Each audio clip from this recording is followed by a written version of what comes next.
নবদিগন্তের সূচনার অপেক্ষায় বাংলাদেশ জাতীয় ফুটবল দল। আন্তর্জাতিক ফুটবলে বাংলাদেশের হয়ে খেলার অনুমতি পেয়েছেন ২৭ বছর বয়সী হামজা চৌধুরী।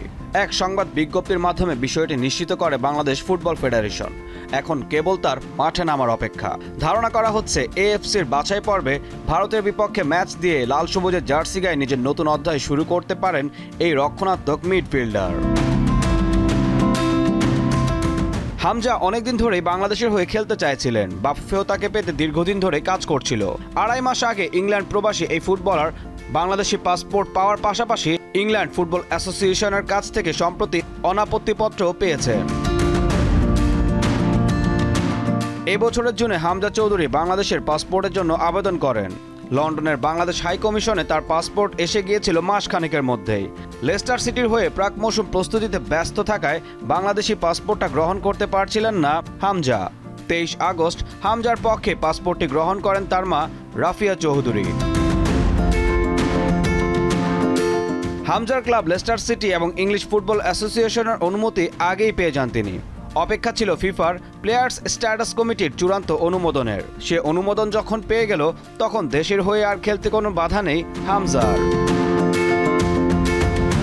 বাংলাদেশ ফুটবল ফেডারেশনের দেয়া এক ভিডিও বার্তায় হামজা চৌধুরী বলেন, বাংলাদেশের হয়ে মাঠে নামার জন্য মুখিয়ে আছেন তিনি।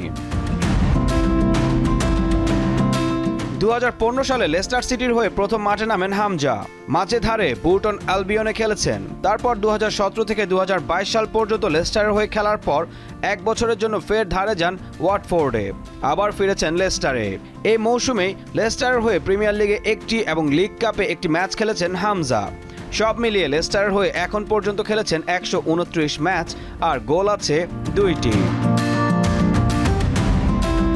সম্প্রতি দ্য অ্যাথলেটিককে তিনি জানান বাংলাদেশের মানুষকে প্রতিনিধিত্ব করার বিষয়টি এবং তার ইচ্ছা ফুটবল দুনিয়ায় বাংলাদেশকে আরও পরিচিত করা। পাশাপাশি এদেশের বয়সভিত্তিক ফুটবলে উন্নয়ন কাঠামোর তৈরিতে স্থানীয় ফুটবল ক্লাবগুলোর সঙ্গে কাজ করার আগ্রহের কথা। হামজা বেড়ে উঠেছেন ইংল্যান্ডের লাফবোরোতে। খেলেছেন ইংল্যান্ড অনূর্ধ্ব-২১ দলের হয়ে। জামাল ভুঁইয়া, তারিক কাজীদের মতো বাংলাদেশের জার্সিতে এশিয়ার সেরা মিডফিল্ডারকে দেখতে মুখিয়ে এখন ফুটবল প্রেমীরা। ঈশান হাসান, দীপ্ত স্পোর্টস।